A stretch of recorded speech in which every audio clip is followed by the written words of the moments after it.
Hey guys, what is going on? Welcome back to the channel. So we're gonna start working on this truck again today. We're gonna install the intercooler. Back on the truck. We're gonna add the new intake horn, and there's some things I'm gonna go over. I was actually able to get a hold of the previous owner. I hit him up on Facebook. Somebody gave me his name from Instagram.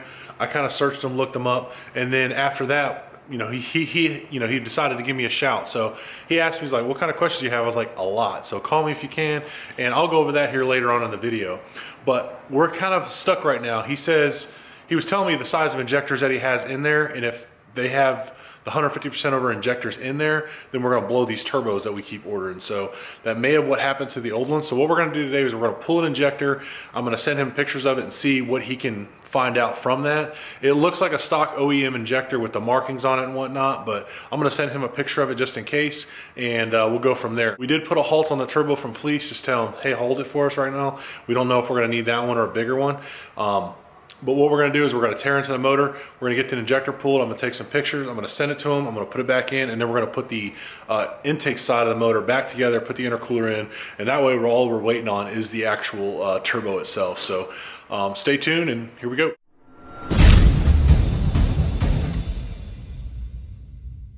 Just a brief overview again. Here's our steed speed manifold. It's all dry, looks pretty good, nice and shiny.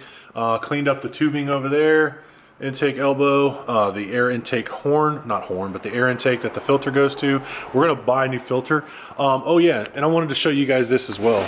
This is the filter we pulled out of there, and I'm gonna show you guys something. I'm gonna bring out this stuff. These are shards of the old turbo compressor wheel. My buddy James was cleaning it out, and then he noticed there was like some metallic flakes inside here, and so we banged it out. And I don't know if you guys can see that, but there's pieces that just keep coming out.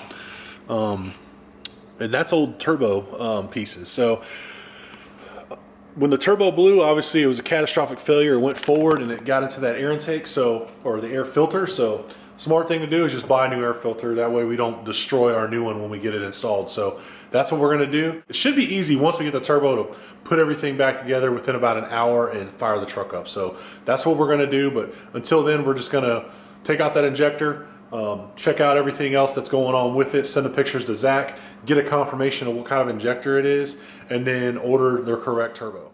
As you guys see, we got the valve cover off, the injector harness off. We're gonna pull the exhaust rocker, the bridge, and then we'll pull the injector out. It's just a 10mm bolt here at the top, and then an 8mm bolt here. Pull out our injector tube and our fuel line, pop out the feed tube, and then pop out the injector. And as you guys see, the top markings on it, they look to be OEM. So hopefully that's what we got, so we can order the just keep the original order.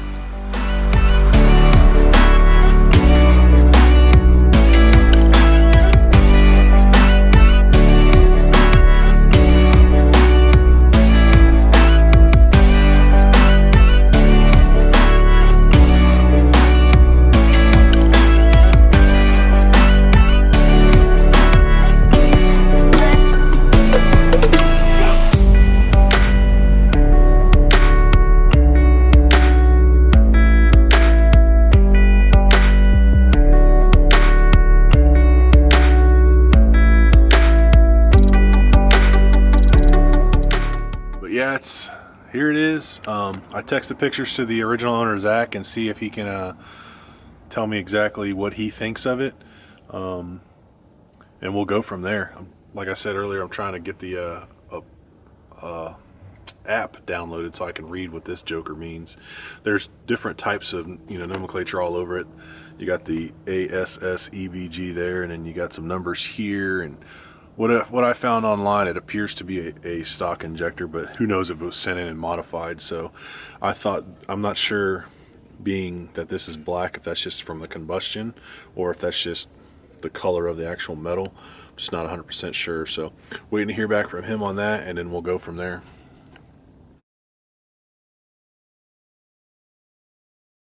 Ran into our first fitment issue. We have the fuel injector line is actually hitting the intake plenum, so I'm going to mark it, I'm going to grind that down a little bit, and then see if we can get it to fit in.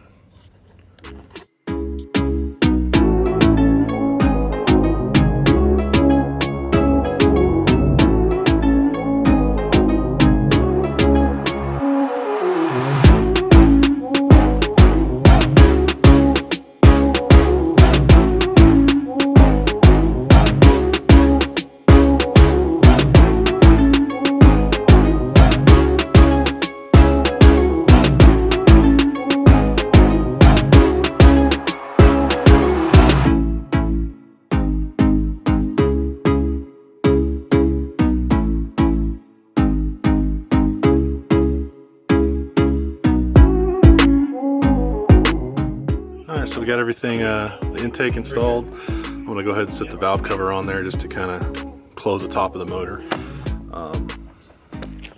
Cold side intake tube. I'm gonna go get the intercooler now, throw her on there.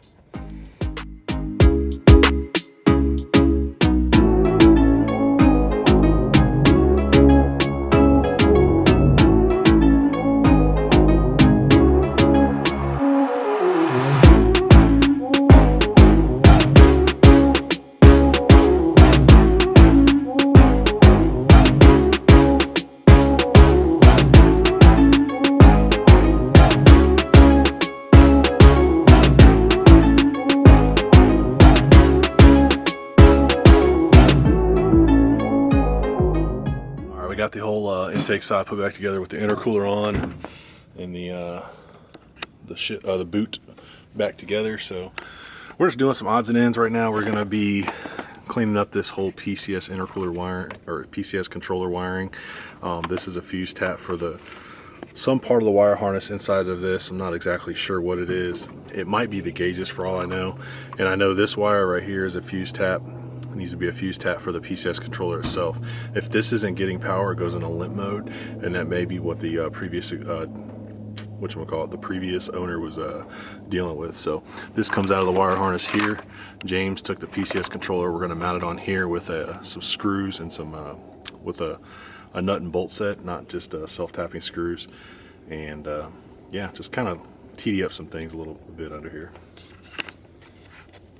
And once again over here we just have a empty side. We're just waiting on the parts to come in. So we have a new oil feed line, oil drain line, and the steed speed manifold is in the garage, and we're just waiting on the actual studs to come in. We'll hang the steed speed, and then the turbo should be here hopefully by this weekend.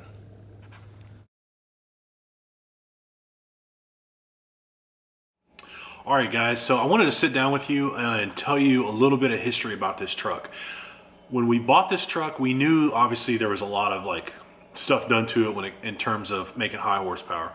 When you see a truck with a 47 swap or 48 swap, you know that the guy made power, because 68s don't hold high horsepower on a normal consistent basis. But most people know that. So 68s are becoming better as technology progresses, but in the meantime, for when this truck was at its peak, he went with a built 48. So I talked to the guy and he gave me a list, not really a list, but we talked for about an hour and discussed everything that was done to the truck. So I have everything written down and we'll go over that now.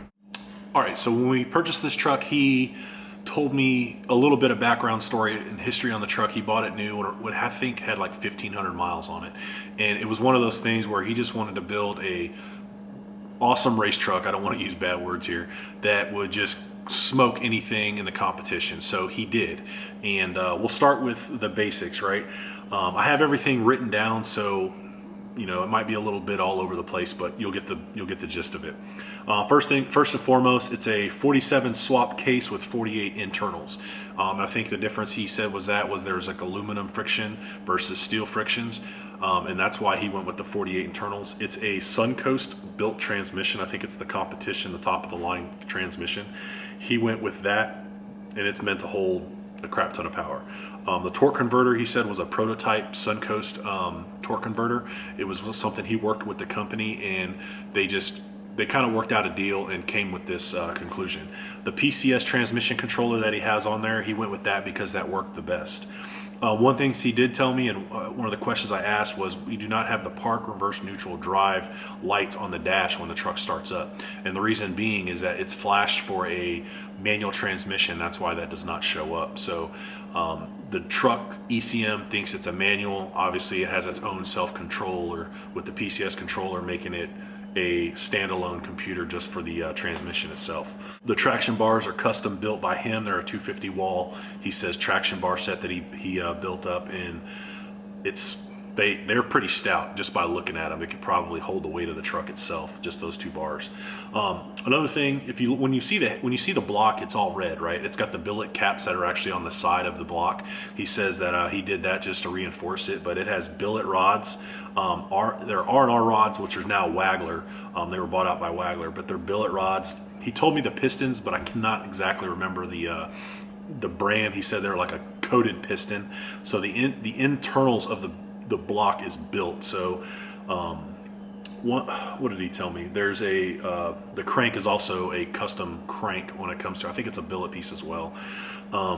Last thing he told me about the internals was it's a 113-205 cam Hamilton cam that he believes is what's in there, and it sounds pretty dang good. I went back on his Facebook page and saw some videos of it and heard it running and saw him, racing it a little bit, and it came out very well. All right, next thing he told me is it did have a dual fueler setup, but when he sold it, he pulled one of the fuelers off just because the cost of the guy didn't want to pay for the extra fueler. So he has it right now. It just has a factory CP3. I think he just ran 2 dual CP3s, factory dual CP3s, excuse me. He's got some Hamilton valve springs in there. It's got a fast 150. I'm gonna change the filters on that probably here soon. The turbo he had running on it, when he sold the truck, was a forced inductions 476 turbo. He did have 150% SNS injectors, which, as you guys just seen previously, that they are now stock injectors. So that's not really a big issue for us. That was one of the hurdles that we had ran into when trying to rebuild this motor, or not motor, but yeah, rebuild the air side of things. So a whole bunch of different things that that I'm going over here. It doesn't seem like it's a lot, but it is. So firing head, firing block, which is done the right way. All in all, he told me he had a 1400 horsepower truck that ran 10s all day. And when I looked at his Facebook profile, he had time slips for 10 point, I want to say it was like a 10.5 or something like that. It was consistent. He also told me some stories about him towing gooseneck trailers and using it as a work truck. That's what he used it for when he wasn't racing. So obviously he's got a lot of different tunes with the custom tunes that are on it. I'm not going to tell you who tuned it, because it's neither here nor there. And I'm, with the EPA cracking down, it's irrelevant right now. I'm just not trying to get anybody in trouble. So he's an awesome guy. When I reached out to him, he asked me, he's like, hey, what kind of questions you got? And I was like, I got a lot. So I kind of sent him a list of the questions that I had, and he called me and we talked for a good hour. And he told me the story of it, after it left him, where it went, and so on and so forth. And I'm just grateful that I could talk to the builder of this truck. That way he can iron out some details for us and help us when it comes along the lines of either troubleshooting or just figuring out what exactly the truck has on it. We don't have any receipts or anything like that, but I think if we reached out to him, he may be able to actually help us out with that.